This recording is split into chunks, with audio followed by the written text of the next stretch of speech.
Good evening and welcome to the West Yorkshire Football Show. It is a Talk Town special, and Steve's headline this week is Town have another bad week. Is the end near for Grant?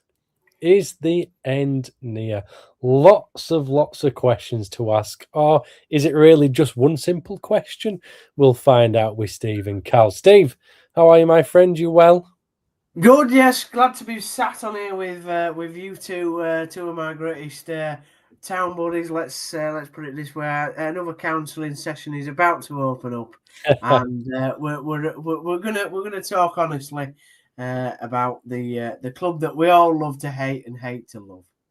We always talk honestly on here, Steve. Cal, how are you, my friend? I'm excellent. Looking forward to doling out yet more Grant in views, as I'm well known for at this point. Yeah, it's an interesting state of affairs at the moment.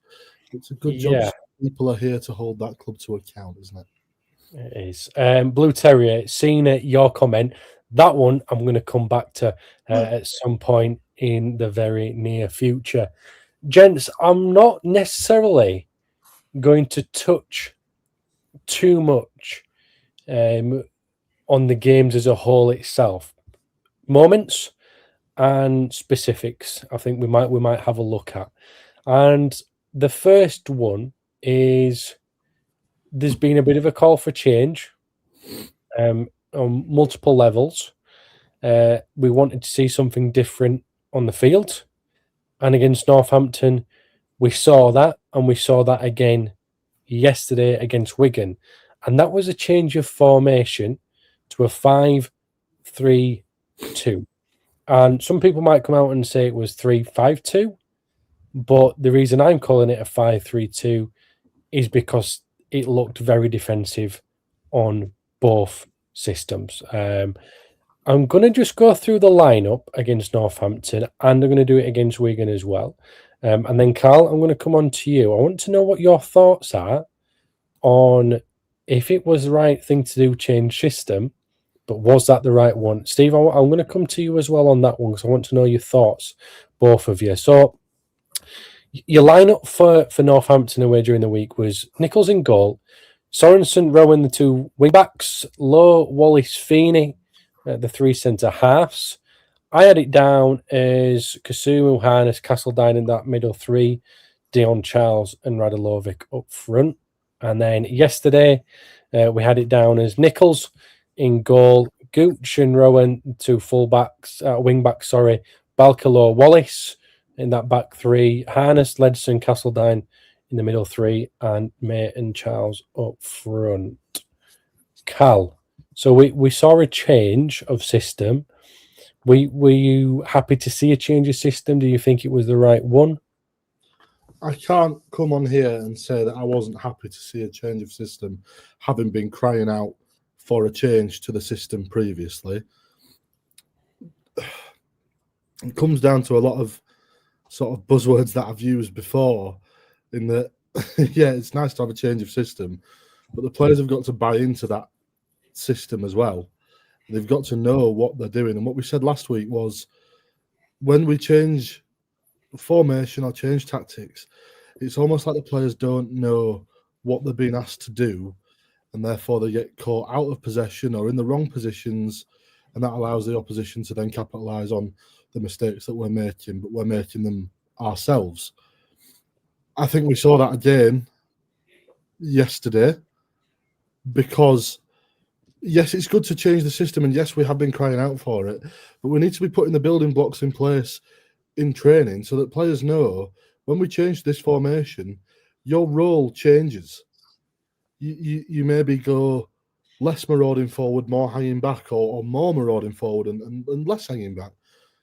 But what we have now is players that know what they're doing and some that don't. So you've got one side that will go forward, the other side will stay back. You've got a defence that will stay back and a midfield that will move forward. So you create a massive yawning chasm between the midfield and the defence that allows that one pass through that undoes us every single time. And it's disjointed, and it shouldn't be at this point in the season with this caliber of player and the amount of time that they've had, you'd understand these sort of teething problems maybe if it was August and the team hadn't had much time together on the grass. But it's not. We're in December. We're getting to the most important, if not we're in the most important part of the season, and it just doesn't seem to be coming together. Okay, so Steve, similar, question to you. Change your system. What was it the right one? What's your thoughts on what Carl said? I don't think it matters what system he changed to. I think he's got no ideas left. To me, the system that he was playing, the 4-4-2, which I think he fell upon, that worked for 2 games. He then went and changed it against Luton. And then ever since then, he's just flipped and flopped. And now he's playing 5 at the back. And when I saw the lineup, I thought, why are we playing 5 at the back against Northampton? Why? Honestly, I couldn't get an answer to that from anybody. Nobody knew why he was playing 5 at the back against Northampton. And then on Saturday, again, he plays 5 at the back and we're at home. And I'm not saying that Wigan are a decent team, but they're not exactly Birmingham from last year, are they? Let's be absolutely honest. So I just think the guys run out of ideas. He's confused the hell out of the players. They don't know what they're doing. They don't know, never mind what system they're playing. They don't know what style of football they need to play.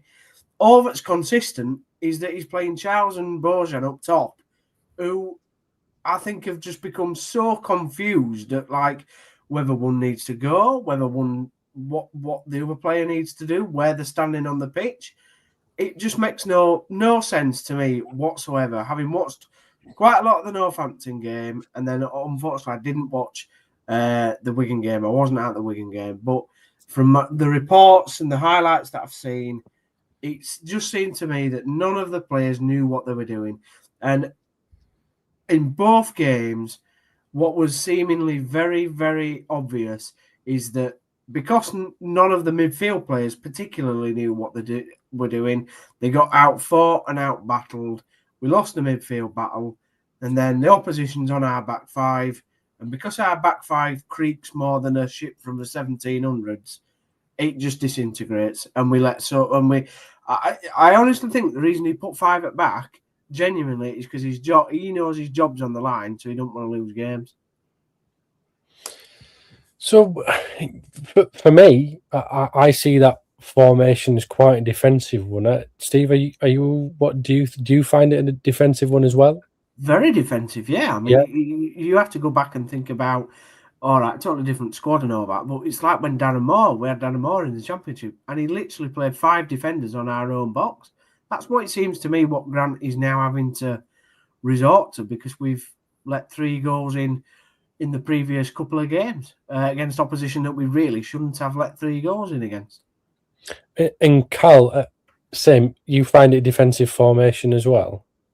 Yeah, very much. And I think potentially it's gone slightly under the radar for a little bit, but then we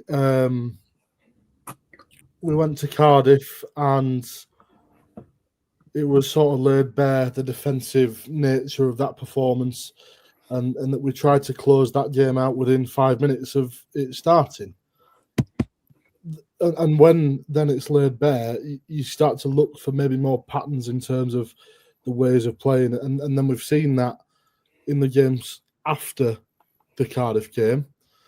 But then you think back and you think, well, we have seen it in different games this season.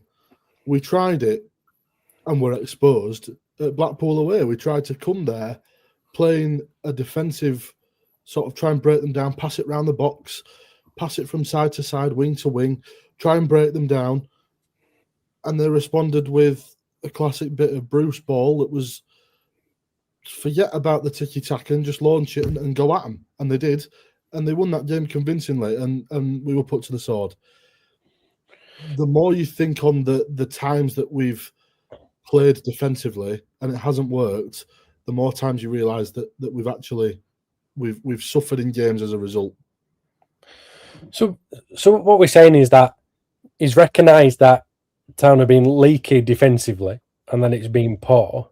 So he's changed the system, but it's not changed the fact that Town are still leaky and nervous. But also, I think what we're also concerned about is that, Carl, correct me if I'm wrong, but and this means no disrespect to Northampton, but Town are going away with the club, the size of the club that they are, the players and the caliber that they've got, are going away on a Tuesday night to sit back and defend. That's not what the club's about. No, and that's not the mentality of a football player. That's the mentality of a coach. You are told to do that by the coach. No football player wants to go into a game and go, well, we'll just let them have the ball and we'll maybe get a break when we can. They want to go at it, but they're coached not to. And why is that? Because I don't believe that there is a lack of quality in that back line, because those players have showed their quality on occasions as individuals and as a unit. I believe there is quality in there. So why are we being told to sit back at Northampton away from home? Is it because there's fragility throughout the squad that we're worried that's going to be exposed? So it's easier to just sit back as a team and try and prevent that from happening? Or is it the tactical naivety of a manager that can't change in the moment? I think that may be what it comes down to. And Steve, do you think that the formation that Town have been playing before that is a very potential unfluid, bear with me now, an unfluid 4-4-2, 4-2-3-1 and a slash of 4-3-3? How many players are that's kind of how it is, but way out of position with certain areas. So do you think that that has been so much in the players' heads that when they've had to change this system again on Tuesday night and yesterday, it's just confusing a little bit more? Because on Tuesday I was watching, and there were so many times that Rowan needed to go down the left wing, but he just didn't have the support. He didn't know where he needed to be because he's not had to do that before. And, you know, same again at the weekend. They're looking for options down either side. It was a case of, well, there wasn't a forward option. And, it's becoming a point where they've changed the system, and now players' performance, that levels down. I mean, Dion Charles, he had a fantastic month, but I'm failing to see him back it up now. Is that a fair comment? Yeah, absolutely. Yeah, and in a way, it's both. We'll take Dion as an example, right? It's both Dion's fault, but it is also Grant's fault, because Grant isn't giving the instructions to get the best out of the players. Well, one of the worst things at Town is that we just don't have any width in the entire squad. I mean, all right, you could say that we possibly could have it if we had Owls available and Redmond and players such as that. But literally, the only winger that we've got fit at the club at the moment is Marcus Harness. And for the last month, he's been playing in centre midfield alongside Kasumu or Ledson, right? And so I'm not surprised when Rowan looks up and he goes, well, I either have to sling it long and hope Bojan or Charles gets onto the end of it, which is a hopeless ball up top, or I have to come inside to my centre-back partner or play a dodgy ball into the midfield player who, let's be honest, isn't good enough at the moment. He's weak on the ball or weak mentally in that midfield position. So I feel a bit sorry for the wing backs, because I actually think we've got really good fullbacks in a sense. I actually think Rowan's a really good player. We saw it at Lincoln, how effective he can be in that side. Sorensen the same, but they're just not utilised, and they've not been given the platform to be able to go and play. Like Gooch is the same, right? Gooch is, let's be honest, it is in the top, I believe, it's my opinion, is in the top 4 or 5% of players in this league, right? He's a cut above. He's a championship player for me. But he's not being given the platform to be able to go and play off. And that's down to the inexperience of Grant. A, not showing, like Cal says, how to change it in games. but B, not setting the players up well enough with a game plan to go and beat an opposition of, and yes, it might sound disrespectful, but the calibre of Northampton and, to be fair, Wigan, who have not been stellar in this division since we've come down. And you can quite clearly see in all the games this year, a lot of the time, Grant has been outthought by managers, whether it's Brian Barry Murphy at Cardiff or Nigel Clough at Mansfield or even Gary Bowyer at Burton. Yeah. Right, guys, I'm going to go through a couple of comments. Then we're going to start talking about the Northampton game the Wigan game as well. Josh Barnes has put this in. May looked embarrassed after the Northampton game. Presuming, Josh, that was because he only got how many minutes at the end of that one? 4 minutes. It wasn't many at all. Blue Terrier still got yours to come on to. Josh, another one from you as well. Fiona, I've seen yours, a couple of yours, one to yours to come on to later when we start talking about the Wigan game. Blue Terrier said, in Lee Grant's defence, his tactics worked on Football Manager. Just to let you know, guys, we are on my Football Manager. We are in the Prem now. We're just going through January. First game of the season coming up. We've got Man City. It's going to be a tough one. Anyway, Fiona, I went to the Blackpool match and I called it then. He wasn't good enough. My teenagers laughed at me. They aren't laughing now. Jay, I've seen yours. Great show before. Thank you very much for finishing that up so we can get on. So, Jay, thank you. And Phil, he's put this one in. Hi, guys. Great show as always. So thank you very much, Phil. Much appreciated.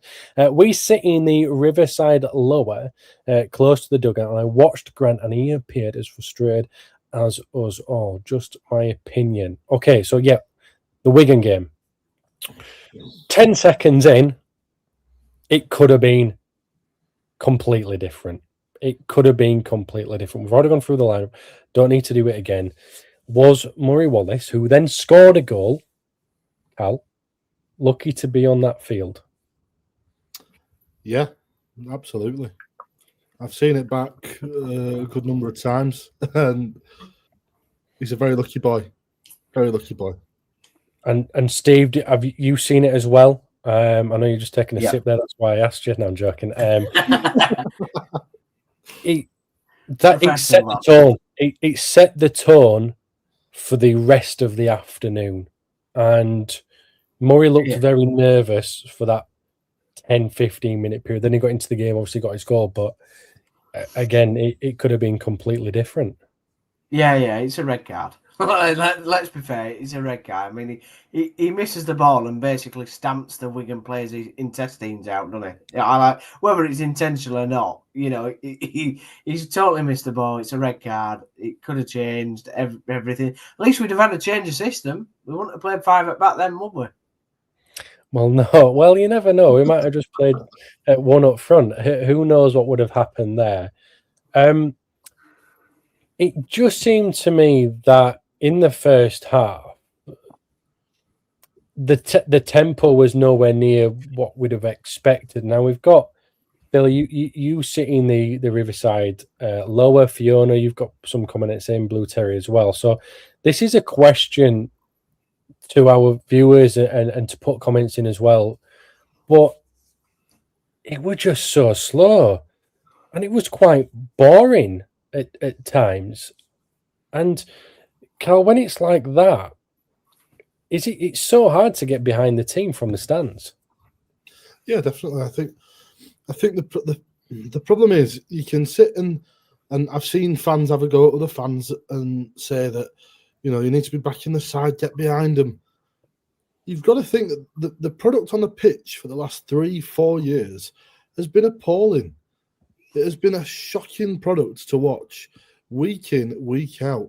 So what are you getting behind? You've got to ask. So there's got to be some inflection at some point to go, we're asking these to get behind us. And I don't know whether anyone saw it at the time. Marcus Harness, I believe after the Wigan goal, turning to the south stand and sort of giving it a bit of the, come on, we need you, etc. Okay. But give us something in that case. If you're going to be reliant on the crowds to get behind you and get the results, that's fine. The crowd are more than willing to do that. We've seen, when the side is willing to play for the shirt and put the effort in, we've seen that Town fans will get behind them and will rally behind them and create one of what was described as the best atmosphere in the Premier League when we were in there. And has been consistently a very good atmosphere throughout when the side has been playing for the shirt. But when they're not, it's such a difficult product to sell because you'll go 1-0 down and you just think, well, what's the point? Hey, Steve, Carl, are you thinking that because the players aren't giving you it? But what do you want to see from the collective? It's not even the fans. Is there anything behind that? Having a collective from the team, the coaches to go, oh yeah, we're going to get behind you, or is that completely different? Is that? It's I tell you what, I just want to see a consistent football team.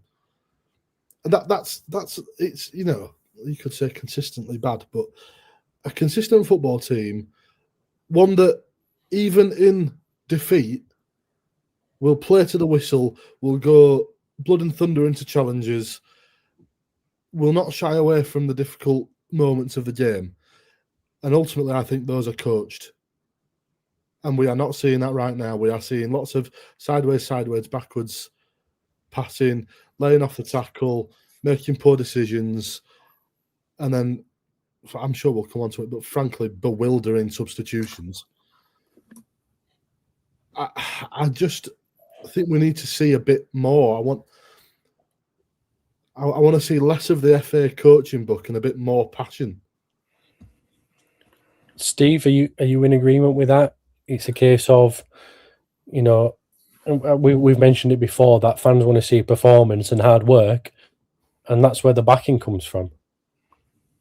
Yeah. The problem I have with this team, and I've had it for 2 years, well, more than 2 years, but particularly 2 years, is there's no characters in the team. There's nobody that you can get, when you turn up to the stadium, there's nobody that you're going, you know what, he's my man. He's going to drag us through. He's going to do everything he can to make sure this football club isn't losing today's match. It's a vanilla squad. That's what it is. It's got absolutely no flavour in it. I know vanilla's a flavour, by the way, but you get my point. It's got nothing in it. There's nobody you can get behind. And the thing is, when we've had successes this season, even when we've had wins or we've had goals, there's no connection with the fan base. Like, they don't go celebrate with the fans. There's no, Grant will go around and give the fans a little bit of a clap. And the only players that I've seen really interact with the squad over the whole season so far is Cam Ashier, who's a young lad, and fair play to him, and also Leo Castledine. And I think whenever he scored, he's gone up to the fans and said, yeah, come on, whatever. None of the other lads do it. I don't get it. Surely that's what you play football for, isn't it? To score goals, to have them moments where you're all in it together as a collective, as a team. We, 16, 17,000 fans behind you, really pushing for the same objective. And it's all right for Marcus Harness I've had a bit of a go at him this season, or probably more than a go at him. Same with Edson, but it's all right for them to wave their arms about and go, "Come on, get behind us." But as Cal says, you've got to give us something, boys. You've got to create some chances, or you've got to show a bit of fight, make a tackle. I know we may talk about the goals, but like Wigan's goal yesterday, it was. Gooch lost a tackle, and he just stopped running back. You've got to. If you lose the ball, you've got to go try and win it back. I was disappointed with Gooch because he's probably my favourite new signing in that moment. But my biggest problem with this squad is there's no characters. I have no connection with Lee Grant. I did have a connection with Michael Duff because I actually thought, and whether we've disagreed, Kane, on many occasions, so we don't need to go back over it, his football style and that. But at least I got behind, and you could get behind the bloke because he come out and he didn't talk in all these group and terms and all that crap. he actually said what he thought about the performance. Lee Grant just doesn't do that, doesn't take responsibility, and it's just vanilla. And I don't want vanilla. I want chocolate or strawberry. Just to very, very quickly jump in there and sort of build on what you've just said. I don't know if anybody saw, but after the game, Lee Grant attempted very, very clumsily to pin the issues with the current squad and the supporter apathy on last season and the season before, which I found to be a brilliant reach from someone that isn't getting a result out of the team either. I think he said something along the lines of, you feel the weight of what's gone before. I watched every game of last season, and the frustrations don't take long to come to the surface. It's like, yeah, Not like that, yeah. Watching the same thing happen again. Yeah, but we've had 5 years of it, Cal. We've had 5, 6 years of it. We very rarely in 5 or 6 years have had any positivity at this football club on the pitch. And you can't go in that last 5, 6 years. You can't go to any player really, apart from Hoggy because of his legendary status. But even that waned at the end. But you can't go to anybody and go, do you know what? I love that guy to bits. He's going through a brick wall for us, and this squad has nothing. Just got nothing about it. We were very close. We nearly had Cam Asher, and then he dropped him for 3 weeks. Wow.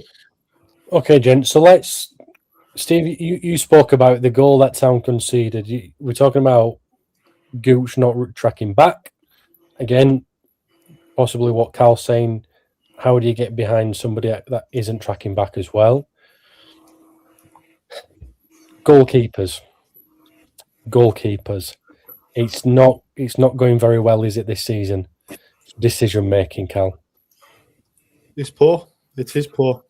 I think it has been poor for a while, and I think it's what happens when you don't replace good coaching talent in terms of the goalkeeping department. We had Paul Clements, and he was superb. And every goalkeeper had a clear sort of development schedule, not to use Football Manager terms of phrase, but they had a clear development schedule. They were playing off the same sort of hymn sheet. They all had very similar styles in terms of what they were asked to do distribution-wise and when they were asked to come and when they were asked to stay. And there was very clear across the board, this is what we do and this is how we play in the goalkeeping department. We've since lost that good coaching, and the goalkeeping department has suffered pretty much immediately as a result, I would say. Do you think that's, Steve, then a lack of confidence from everybody? Why we might be having these goalkeeping mistakes? I don't disagree with Cal, but the only thing I would say is I don't really put it down on the goalkeeper coach's toes entirely. I don't think what's helped this situation is at the start of the season, Grant was quite clearly asked who his number one is, and he went, "We don't have one. I have 2 number ones." You can't have 2 number ones. You've got to have a number one and a very, very able backup number 2. Go back years where we had Alex Smithies as number 1. He got injured. Ian Bennett came in at 42-year-old, probably could play till he's like 89, and he'd do an able job, right? And every Town fan knew in the stadium Ian Bennett were a great number 2. We don't have that now. So you've got Lee Nichols, right, who makes a mistake yesterday, and I bet you my bottom dollar Goodman will be in net for the next game. 100%. Because he don't know, he doesn't know his own mind, Grant. He just flop. This is what he does. He flips and flops from one player to the other player. And in the goalkeeping department, you can't do that. You've got to have consistency. All right, Nichols made a mistake, but does that warrant Goodman getting straight back in because of the 3 or 4 mistakes he made before Nichols was in? I'm not. You know what I mean? And the other thing is, I don't know if anybody saw this, and obviously we can't speculate on what's happening. But Lee Nichols left the stadium very fast afterwards, apparently, in his kit. Now, Ooh, whether that's that's down to a given personal birth. issue, I've no idea. Yeah, his Obviously, wife was ready to drop, so right, okay. he Well, played the game and just gone straight to her. So fair play to him. no, fair play to him. Now, Can I just whether couch that being horrible but and but saying, whether that was on his mind, which it would be, is that good? Is that good management from Lee Grant? That's a good question, Steve. Cal, you had something to say there as well. I was just going to agree with that. I think that's a really poor management decision. If you know that's not something that happens by surprise. You know, if it transpires that Lee Nichols knew that it was imminent at any point, his mind's going to be on that, because of course it is. You're about to become, I don't know if it's his first kid or what, but you're about to become a dad for the first time or again. Either way, a very special moment in your life. Your head is not going to be in the game that you are playing in. But we know that beforehand. So why haven't we made a management call to put Goodman in so that he doesn't even have to think about that? Yeah. And it's not Lee Nichols' fault, by the way. No, Lee Nichols has not. gone out there and tried to do his best for the football club with probably his mind not in the right state. So there's no blame on Lee Nichols here. All right. I think it's excellent that he's played. I think it shows sort of the measure of the man that he's gone out and played with all that going on. I think it's brilliant. Yeah, I mean, let's not get it wrong. The goal is horrific, but circumstances have played a part there. I'm pretty sure Goodman probably would have made the same error. We're being completely honest. We're just about to say, nice to find a positive out of this episode, and then we boil that down. Okay, right. We got to talk about comments that are coming in because they relate to what I want to move on to next. Blue Terrier, first one of the show. Lee Grant football. Your football is poo. I'm sure that has another meaning. I'm not too sure. The whole stadium roared. Never known anything like it. That comment, Josh, is for something that we're going to start to bring up in a moment. Fiona, he doesn't have a clue what he's doing. He even tried to bring on Ruskin, who would have been the 6th sub. What else have we got in here as well? Jed, evening from London. Nice and sunny London for a change, Jed. London? Yeah, glad to have you over, buddy. Thanks for tuning in. Phil, I'm assuming this is back to the comment and asking about what if you thought it was boring as well. Tom says rumours going around that Grant has been sacked. Well, we will find out during this week if he stays or not. Evening, Michael. Thank you for tuning in. He says evening, Steve, Kane and Cal. A Blue Terrier, sideways and backwards for most of the game. Phil says, why have we returned to sideways and backwards? Is Grant's Tuesday classroom bamboozling the players? And is Alfie finally out of the naughty corner? Good questions there, Jed.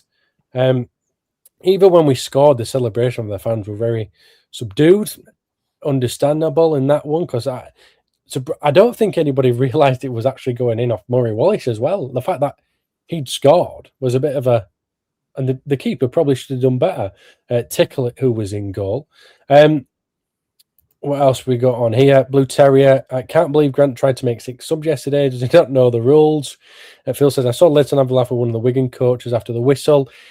Ledson did play under Ryan Lowe at Preston a couple of seasons ago with his coaching staff, so probably a catch-up, or could have been laughing at something else. Jen mentioned about 40 new players. I think Chapman was great, says Joe. And Jed, I'm not too sure what you mean on that last comment there. Gents, before we move on to my next point, any reactions, Steve, from you for the comments that we've got in, apart from how great it is, by the way? Thank you for everybody for commenting. Yeah, sideways and backwards, good points there. Don't know why we've returned to it, other than it's obviously a mentality thing. It's obviously that's what they're being asked to do, and they're obviously doing it. So, I mean, he keeps coming out after games and saying basically contrary to that, but 20,000 people, or however they weren't that in the ground yesterday. Let's be honest, there were about 6, but 6,000 people can't all be wrong. We're all seeing it with the same eyes. Even dodgy ones like mine can see that we're playing crap. Let's be honest. And so, yeah, good comments, and thanks very much for getting them in, because it really helps the debate. But it just shows, doesn't it? I mean, how many people watching this? Nearly 100 people watching this, and they're all saying the same thing. We can't all be wrong, can we, guys? No, we at least pretend we know what we're talking about, and I think sometimes it gets backed up by the fantastic comments that we have in. Cal, anything on there that stands out for you that you can relate with? Yeah, I think like Steve says, we're all talking in the same language now, aren't we? Even the people that traditionally are like, you've got to give a manager time, they're starting to have seen enough. And I don't know, it's strange.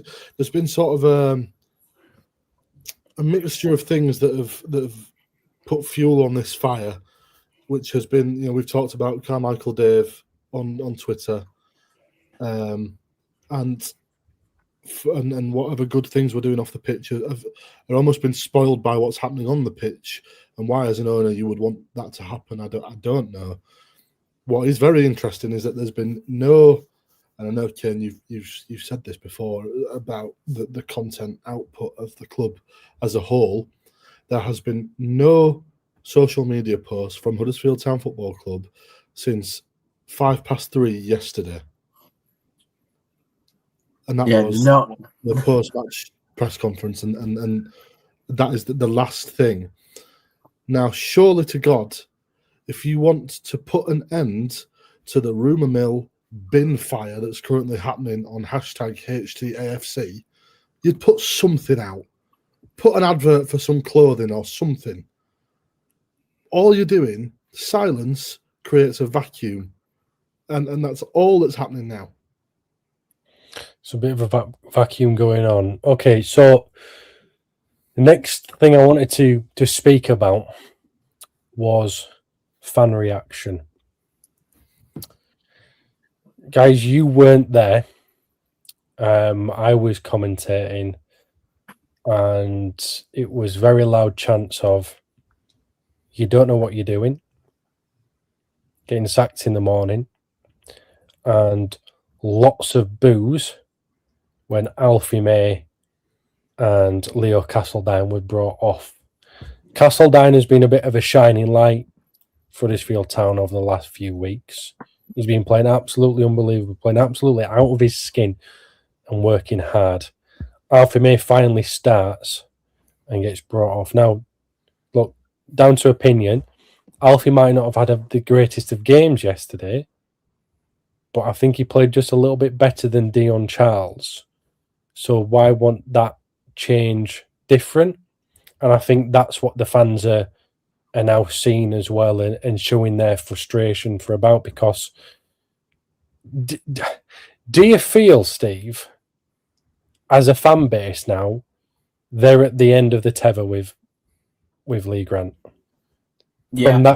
From the reactions that was given yesterday. Because don't get me wrong, some of the chants were from Wigan fans. In fact, maybe 60%, but Town fans were joining in with that. Yeah, no, I think let's have it right. Even if it was 40% or whatever, that just shows the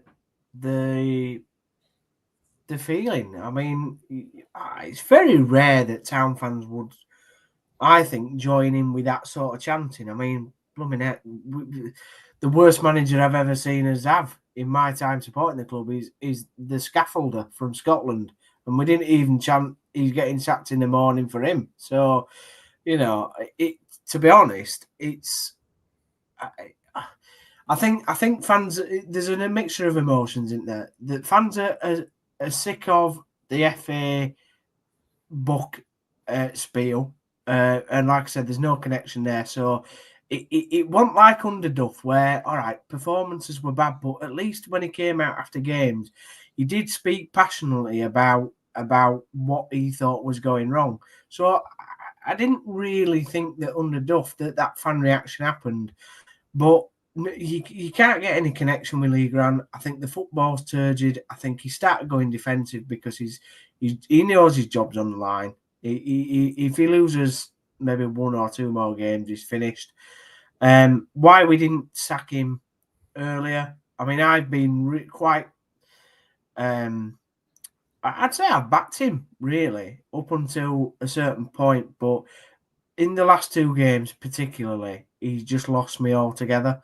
I mean, he said something after the Northampton game, something like, we didn't put the right output of performance in or something.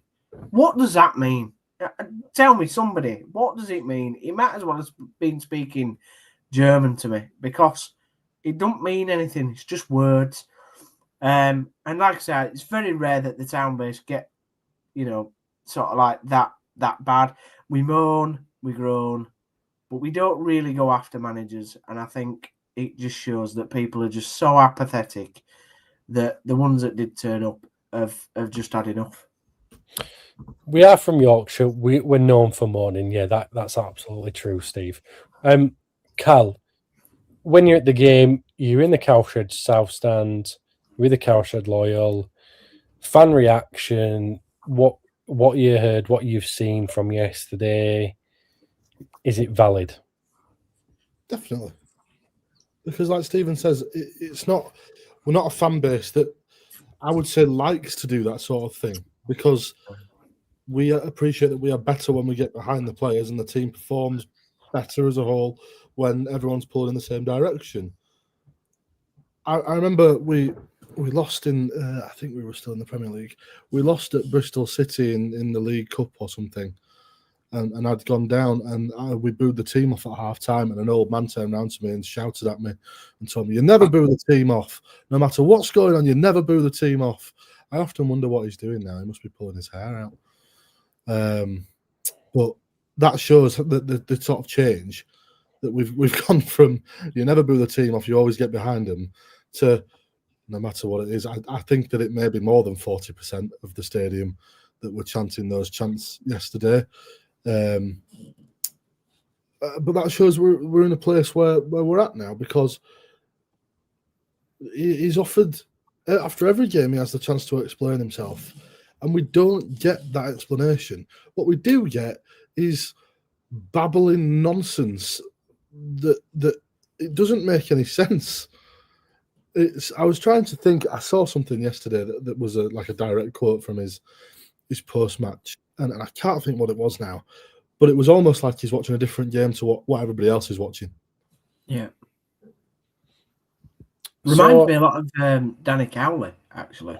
He used to speak in PE teacher, FA rule book nonsense. Yeah, but he had his brother to explain it to normal people stood next to him. Okay, gents, just one last one about the weekend's game before I to come to something else. I've got a really good comment as well that I want to put up. It might be a bit baity. So the fan base, I'm getting the feeling from you two that the fan base may have lost with Lee Grant, which makes you wonder, where was Joe Taylor? He's the second top scorer of the club, not even involved in the matchday squad.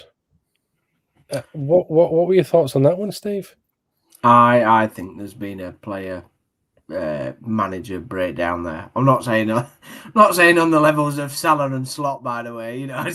Joe Taylor's not come out and done an interview like Salah has, but I genuinely think there's been a breakdown. It's quite clear that. I mean, I said it. Was it the other week? Well, it might have even been the last podcast.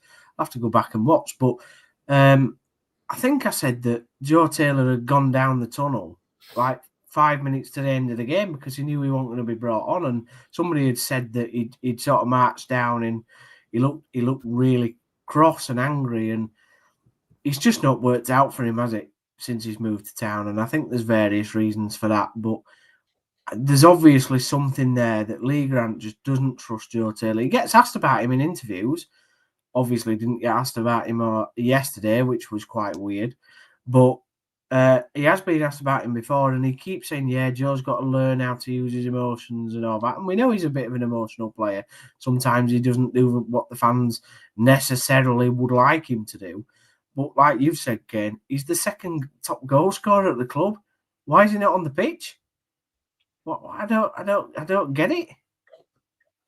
Yeah, Cal, what were your thoughts on him missing out on the squad? And Michael just put this up as well, and no Feeney as well. But the manager, as he has mentioned before, he only prefers to keep one defender or one centre half in the subs and keep it more attacking. But Joe Taylor not involved at all, Cal. Well, there you go. Let's just analyse what you've just said there. The manager likes to keep it more attacking and yet has dropped Joe Taylor. Where's the sense? But I think when all this is done and Lee Grant is out the door, it's coming. It will happen. We don't know when, but you get the sense it's a matter of when and not if at this point. I think there's going to be quite a lot of things that may come out about his relationship with certain players that we're just not privy to at the minute. Because I cannot think of a reason why you would not at least bench these players. It makes no sense to me. And the whole Alfie May situation is a separate issue with a very similar MO, I think. But I just think we're going to see a lot of things come out where maybe his man management needs work. He's a new manager and you need to hone these skills, but this is not the sort of football club where you're allowed the time or the space to do that, because there are high expectations of you from the jump, and you've got to be able to spin all those plates effectively, and maybe he's not got the capability right now to be able to do that. I'm glad Phil's put this. I saw the sick and injured players yesterday. Feeney was there, but no Taylor, nowhere to be seen. I did see that as well. Just a couple of other things. Blue Terrier, the tweet from Peter O'Rourke yesterday was an interesting one regarding Joe Taylor. That went out before the game, if you saw that. And what else? We've got another couple of other comments as well. This one. In all honesty, I think this squad is actually playing at a level that befits their actual quality.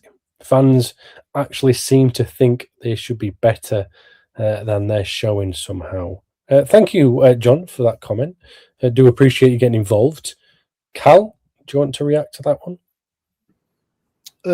Yeah, I can use the excellent Clough quote of "looks good on paper, but football's played on grass." I think that's the situation that we're in at the minute. That potentially correct. Potentially, this is the level. But if that is the case, then we have to be seriously looking at the recruitment department and their work, because if that is the case, what John said there, if the squad is playing at the level that befits their actual quality, we have overspent on the squad in that case astronomically. The money that we have spent, it's not that it should be good enough to get out of this league. It is good enough to get out of this league because we've seen it done in recent times.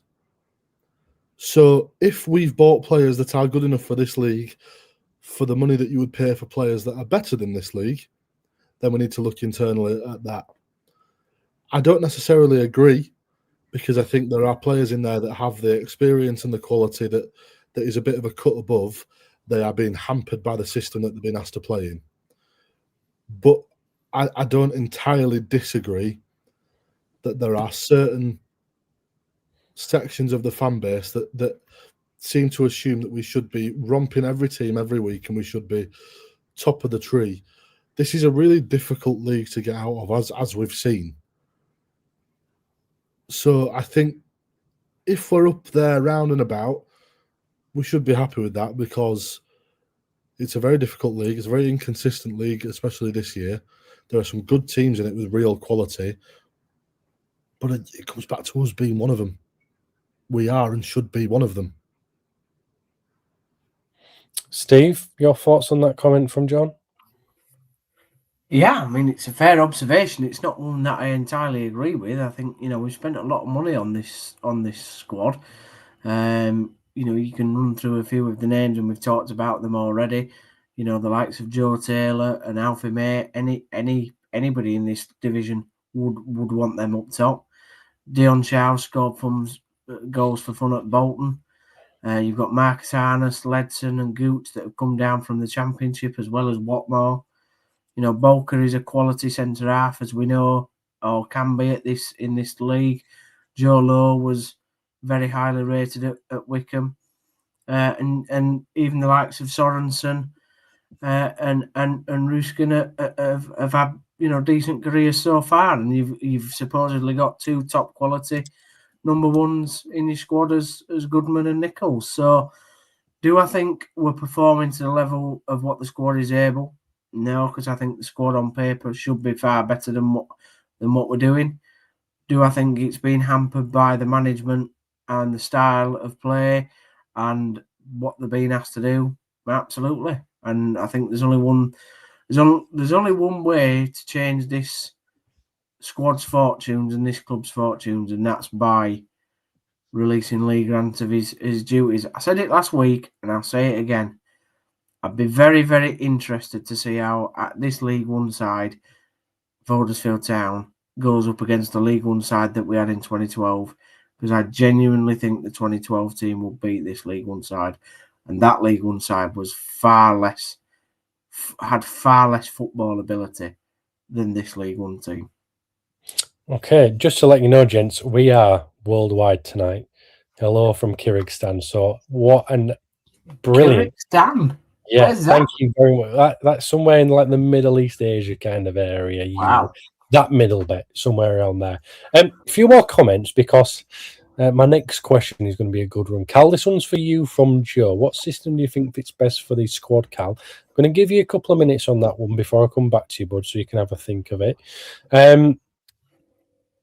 Jed, no one gets anything right now. He has got to just lose the fans, but the group.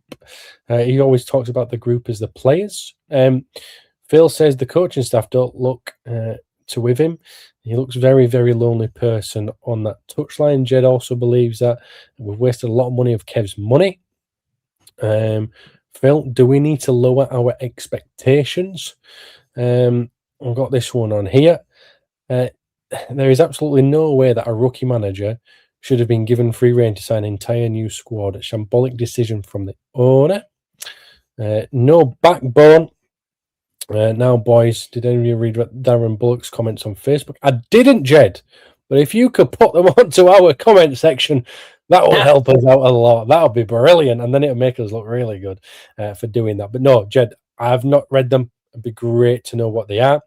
Did this squad fly out to Dublin for an Xmas jolly after the match? Do we know if this is true or not? Been a few posts on X saying that clubs have their Xmas party regardless what's going on there. Okay, tough question. Or is it a tough question? It's the main question that we spoke about at the beginning of the podcast. And Steve, I'm going to come to you first, because Cal's still got to think about which system fits best. Steve. Big pressure, Cal. What is next? What's next? What's next? I might have a cup of blackcurrant juice after this. Not sure. No. What's next? What's next? The corner flag image. That should be next. If we're absolutely honest. Yeah. He's got to go, hasn't he? He's got. I would not give him another game, but I feel that they're good. I feel that what they're going to do is they're going to let him have the games until he loses, and then they'll go, yeah, but we need to get rid of you now because you've lost another game. So if he loses on, is it Saturday that we next play? I can't remember. Then he'll be gone. If he draws or wins, it'll just be another week. It'll just be another week where he doesn't go, because I don't think he's getting the fans back. Let's be absolutely honest about it. He isn't getting the supporters back now, so he's very much. It's the end, really. And I'd be having conversations now, because it's going to come, like Cal says, where we get the corner flag image and he's going to be sacked. So why wouldn't they get on the phone to somebody like Tony Mowbray? I know, Ken, you might disagree, but why don't they get on the phone to somebody like Tony Mowbray or Nigel Pearson, etc., or whoever they want to choose next, and start having conversations with them? Because the next big hurdle is coming, and it's going to be January, and that's when we might need to go get some players to have to try and salvage some out of this crap mess. Thank you, Steve. Got a couple of comments coming in. Seeing them one. Blue Terrier, noted Jaws one. Noted Jaws, mate. Obviously, keen listening about my football manager skills. Cal, back to the question that Joe put in. What system do you think fits best to squad? And what's next for Huddersfield Town? This is not me stalling for time, but I found Darren Bullock's Facebook post. Okay, thank you. So let me know when you want that. Yeah, now I tell you what, go for it now. You've brought it up. I can't use because it is not appropriate for yes, please keep it clean. Pre-watershed listening. Thank you. Wish I had my coaching badges. I would go for the job at Huddersfield Town. Could not be any worse than what's going on. Get a side together, go back to 4-4-2 and press like mad. Other sides would panic because they haven't a clue how to handle it. I would even do it for free. Overpaid bunch of robbing. Ran over. See you all tomorrow. We can't play 4-4-2. We haven't got wingers. We also an overpaid bunch of robbing some things. Yeah. Interesting that from an ex-pro, an ex-Town player who clearly holds the club very closely to his heart. Yeah, I think that's maybe quite telling of the situation. I'm not sure whether I'd read much into it, considering that he's put that on before the game, and then gone to the game and probably shook hands with the people that he's talking about in that very post. So I'm not sure. But okay, then, Cal, system-wise, Darren Bullock wants a 4-4-2. Joe's asked you the question. What's your system? For me, I don't think that we're too far off it as we are in terms of the actual system. I think we need to put the players in the right places. But I think for me, it comes back to something that we were talking about maybe a couple of weeks ago or last week. Leadership. We need leadership on that football pitch and a collective sort of galvanization of the squad to go, this is not good enough. This is the way we play. This is how we are going to set up. And that comes from the manager. By the way, I'm talking about leaders, not just on the pitch in terms of players, but also in the dressing room. We need some sort of galvanization, as I say. So the system, I don't think is incorrect. I think the way it's been applied is incorrect. Okay. What a politician's answer that is. Yeah, so to answer your question, Joe, this question, he doesn't know. Thank you. Don't know. Yeah. I mean, thanks for asking me, boys. It's all right. Yeah, I'll be here. Pep Guardiola will be here next week. Well, with Joe's question, Blue Terrier, no, I didn't. Please tell us. Cal. Also know this as well. He dropped the F-bomb when the sprinklers went on mic. Love that. Okay then, Cal. Getting close to wrapping it up, guys. What's next? Well, it's a question of what should be next or what will be next. What will be next is a promotion for the new range in the shop before Christmas. What should be next is the corner flag with Lee Grant has been relieved of his duties. We place our thanks on record for Lee and his coaching team. And then we get Worthy in as interim. If he wants it, I mean, there's probably no stipulation in his contract that says that he has to take it. So if he wants it, we get Worthy in. If not, then I don't know who's next. But Hoggy will take it. Yeah. Oh God, if that move has just been lining up for Jonathan Hogg to come in as interim. The thing is, right, the really sad fact is that Worthy will step in and we might win 2 games and everybody will lose their minds again. Worthy to end the season, and we'll all sit here for 2 podcasts and go, yeah, great idea. And then they'll lose another 3 games and suddenly we'll be at January. We won't have a manager and probably sold Alfie May. So let's be honest, 2026 is going to be a great year. What are we going to sell Alfie May for? £3. Yeah, but we as we said before, we're a defensive team now against Northampton and Wigan. We don't need the likes of Alfie May. As we've said, Huddersfield Town, where footballers' careers come to die. Right, okay, gents. Joe says, cheers for that, Cal Starmer. And Blue Terry says, give it to Mark Lillis. Blue Terry, is that after you give it to me or not? Is that after I mess up as well? Come on, Football Manager, I've got us to Prem anyway. On a computer game that hasn't got stipulations. Either way, I used the same squad. I only brought 1 player in on a free for the first season anyway. It was messy, everybody. It was messy. So it wasn't. It was Joe Rolls who signed for Plymouth. But either way. I bought him Patrick because absolutely did bits funny. Yeah. I'm asking you what's next in what you want to see. Rotherham next week away. So Yorkshire Derby, West versus South. Could that be the last one? Is that what we're thinking? Hopefully. Hopefully from you, Steve, or do you think it was this weekend? No. It should have been this weekend. It should have been. Okay. But they'll wait till he loses, won't they? They will wait till he loses the game and then they'll go, oh, yeah, we need to get rid of you now. Right, okay, so you both think it should have been this weekend. That's fine. So what briefly, because I'm just aware of the time, and look, the viewers that we got, by the way, brilliant. Thank you so much, and the comments have been brilliant. But I don't want to waste the rest of your Sunday evening ready for work tomorrow, Monday. Briefly, Steve. Yeah. What if Lee was to go, and you saw somebody else come in? What kind of coach, or head coach, or manager are you wanting to be? To come in, what would you want to see come in? Tony Mowbray or Nigel Pearson. Listen, I know, Ken, I know you don't want that by the picture on your little face, but somebody's got to get these lads in order. Somebody's got to go. Do you know what, boys? You're good enough to be at the top end of this division. I'm going to come in. I'm going to sort it out. I'm going to make sure that we play proper people in proper positions. We don't overcomplicate it. League One doesn't need to be fancy flicks and all the rest of it.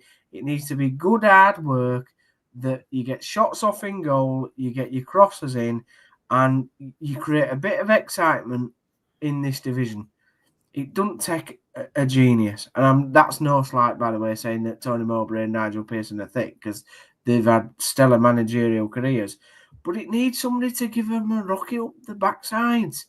League, I don't think Lee Grant knows what the word angry is, to be honest. Was it after Wigan when somebody asked him, I can't remember if it was Radio Leeds or whether it was the club channel, and somebody went, do you ever get angry, Lee? Have you given him a rocket? And he goes, oh yes. Oh, I get very angry, mate. It was about as convincing as Anti-Peg on Heartbeat in 1993. So let's be honest. Going back to your previous question, what should be happening is the corner flag should be shown, Worthy in for a game, and then they have they should be on the phone now having a conversation with either, like I said, Tony Mowbray, who would be my pick, or if Tony's not able to, Nigel Pearson. Get him in and play some proper football, proper Northern football by a Northern manager. I don't think Mowbray would be a bad shout, but Nigel Pearson, no. That's just my opinion, and I will literally give my opinion on this one, because this time he's got as much personality as a dead plant.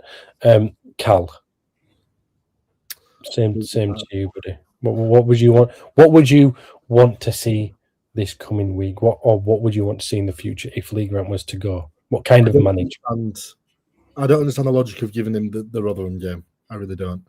giving him another chance to kick the can further down the road, and then at the end of it, ultimately, we're in the same position as we are now.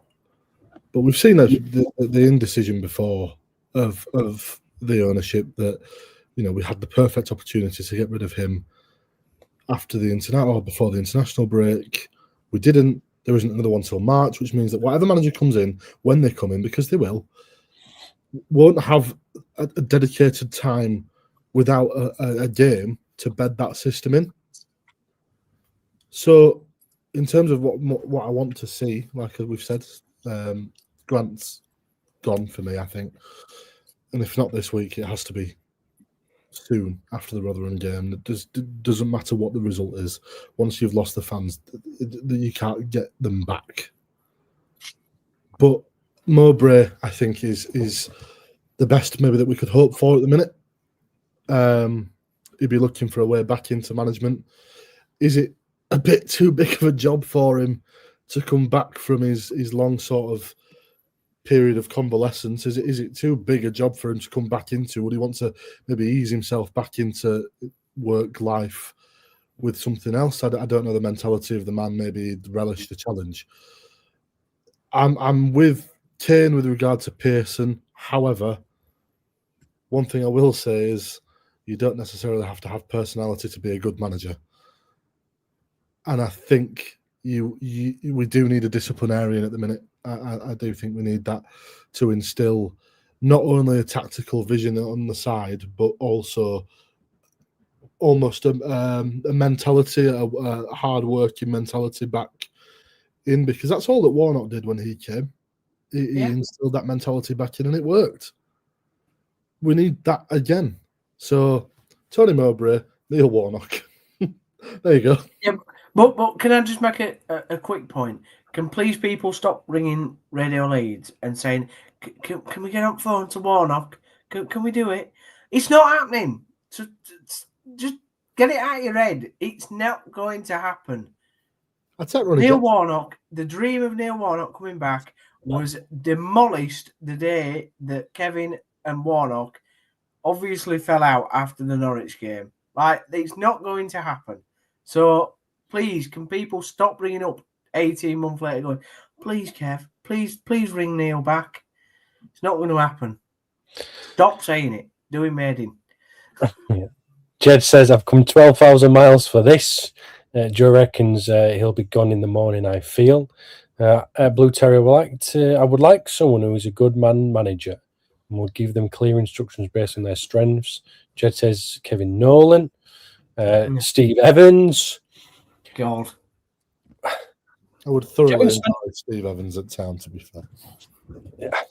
I think it was mentioned earlier. I think it was Jed who put Kevin spent his money and it's not really getting much of a turnaround.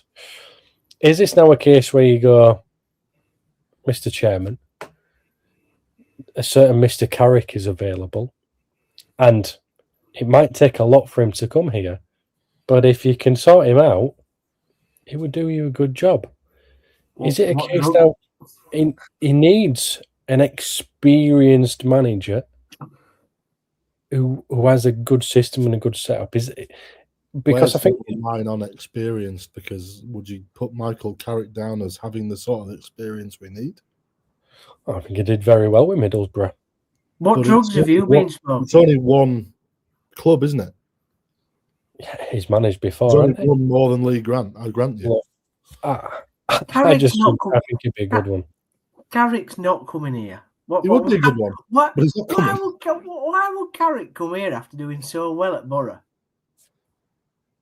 Why not? Well, give me a reason. He's not exactly like flush with offers at the minute, is he? Yeah. Well, how do you know? You don't know that? He's doing a job.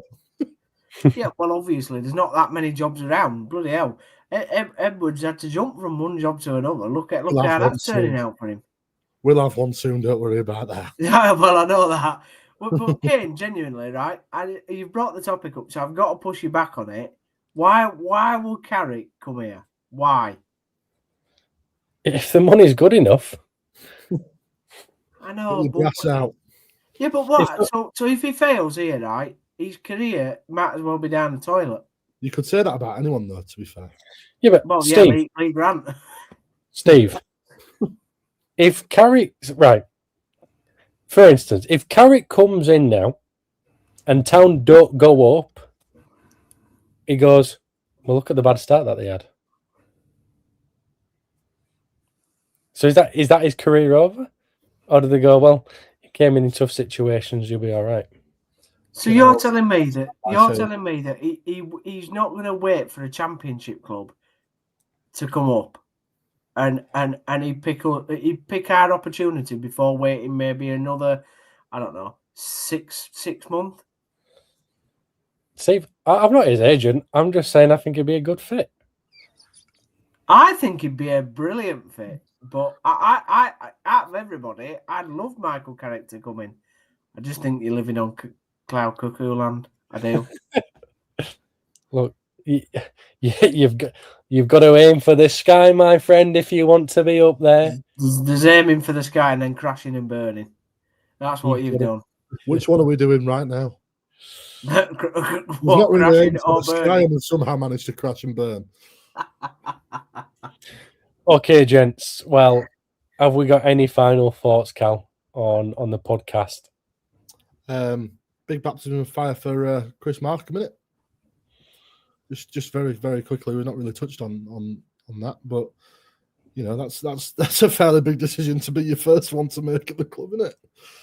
I'd love him to do an interview right now, and him him just ask directly what's your thoughts about what's going on. They wouldn't do that. They'd do it. They'd bring Mr. Burton in and sit him in the room as well, and just have a three-way conversation about nothing to do with what we actually want to hear. Well, okay, it's ended on. There's your positive, Kane. It's ended on a bit of a lighter touch, hasn't it? Yeah, it certainly has. Right. Okay, Rotherham next week. Do I even need to ask for predictions? You might. We've just turned it into a negative again now. All right. Okay, listeners, viewers, get your predictions in as quickly as you can. I don't know why I'm doing it to myself. Don't know why I've asked that, because I don't want the negativity. We've asked it now. But I have asked that question. You're absolutely right. We are running very much over time here, so we'll make it quick. A journalist should never ask a question that he doesn't want the answer to. We all know that. Okay, Yorkshire Derby. We don't know what's happening this week. Lots of rumours, lots of expectation. No one knows really what's happening apart from, as it stands, Lee Grant is in charge of this club, and that's how it's going to be for Saturday. So, Steve, I've already seen Jeb's come in. I've not read it. Steve, what is your prediction for Saturday? If Lee Grant's in charge, Rotherham will win 3-0. If Lee Grant isn't in charge and Worthy comes in, he'll fire him up and we'll win 2-0. There you go. Okay, Cal? If Lee Grant is in charge, we'll draw 1-1. If Lee Grant is not in charge, we will lose 1-0. Huh? Yep. What? Yep. Right, okay. That's about as confusing as Grant's system, but fair play. I think there's enough time. It depends when we sack him. If we sack him tomorrow, I'll be confident of a galvanised squad and a victory. If we sack him on Friday night, which we probably will do, then, you know, the preparation goes out the window. So it depends on when we sack him. If 10-3 Saturday afternoon. Yeah. Him and Joe Taylor walking out in car park together. Okay, Jed says, what a difference 3 weeks makes, boys. 0-0. And I can't even read all that. But Palpatine. Come on. That's the one. You do that every week, Kane. I do every week. Put more comments in to make me struggle. Go on. We'll lose 1-0 to Rotherham. Phil, thank you very much. You just put that one in just as I was about to say bye. 2-0 Town. We'll be there. Go on, Phil. Love that from you. Love that positivity. So I'm going to finish on that one. So thank you, Phil. What a star you are. Oh, Danny, my friend Danny, 2-2 draw, brilliant. Thanks for putting that in there. After either a 2-1 win for Rotherham, 1-1 draw. Michael, come on, we were just about to have it. Phil knows what's happening. He's an insider, isn't he? He is. Jed says he's going to have a good Xmas then. It says Jed. The comedy timing on that comment, by the way. Yeah. Superb. Yeah, Nana Paul. Great timing. Thanks, mate. Oh, 3-2 Borja, 95th. That's better. There we go. We've got his positivity back. End it now. End the show. No, that's End it. That's it. You've been brilliant. Thank you for all the views, the comments, like, subscribe. You know the spiel that I've got to say. I say at the end because it's better that way. Steve, have a wonderful week. Cal, have a wonderful week. Town Talk special. Town have another bad week. Is it the end for Grant? It's a big question. We don't know. Have a good week. And until next time, we shall see you.